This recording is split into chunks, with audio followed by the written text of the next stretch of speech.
Welcome everybody to Murder Tales Thorter Row Part 2. The first part was written up on the page in Facebook group Edinburgh and Scotland's History.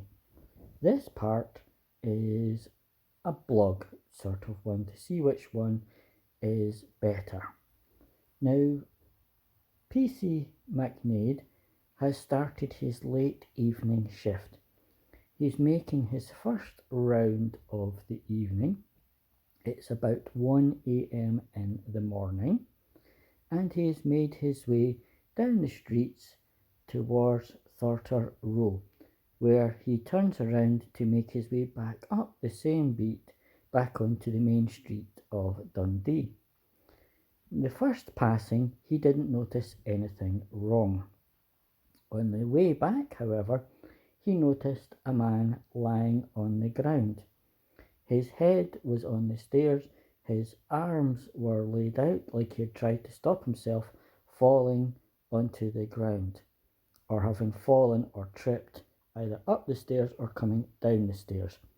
He made several attempts to get the gentleman's attention, and he made his way across to the gentleman. He gave him a quick prod with his foot, trying to shake the gentleman awake. He believed the gentleman was drunk and was sleeping. As he bent down to examine the gentleman more closely, he noticed blood on the stair and on the gentleman's face and head. It was at this moment he realised that the gentleman may be unconscious, may have knocked himself out. He summoned help. Once help arrived, they had discovered that the gentleman was actually dead. Now, at this moment in time, no one actually knew who the gentleman was. His sergeant turned up and recognised the gentleman in question as John Wood, and realised that the Wood family lived at the top of the stairs. He made his way up and tapped the door. His father took time in answering the door, and when he did, his father seemed not too worried and was fully clothed. He was told that the body of John Wood was lying at the bottom of the stairs, but his dad did not seem too worried about that. Arthur Wood was aged 60 and had a much younger wife of Henrietta, who was stepmother to the 21-year-old John Wood. Upon entering the premises, Henrietta was the one that seemed a lot more upset than Arthur was. She told the police that there had been an argument and that John had stormed out. He was drunk when he had done so, and it was believed that he was going to the pub in Thorter Row, whereby he would drown his sorrows. They asked Arthur and Henrietta what the argument was about. It seemed that Arthur had caught John with Henrietta in a compromising position. At this moment in time, the police believed something wasn't right. They questioned both Henrietta and Arthur more, but having no proper evidence to charge any of them, they left.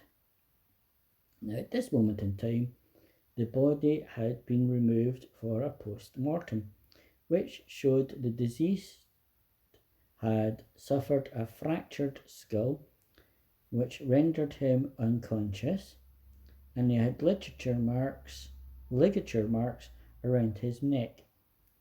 This proved that at some point he may have been strangled, passed out, and fell down the stairs. The police returned to John Wood's house and questioned further. Once they had returned, before they got a chance to re-question Arthur Woods or his wife Henrietta, one of the neighbours came out called Mary, and she spoke to the police, describing a huge argument that had just taken place at the house, where Arthur Woods was screaming at his wife, how could you do this? How could you do that? They now knew that something bad had happened in the house. They split Henrietta and Arthur up and questioned them separately at the police station. Henrietta was the one who seemed more upset than Arthur was. It seemed that both Henrietta and John had a very tight relationship. The dad seemed never too worried that his son was dead. The arguments had been various over the times between Arthur, John, and Henrietta. The whole of the area had heard them arguing, sometimes within their house and sometimes within the row and small quadrangle outside their house.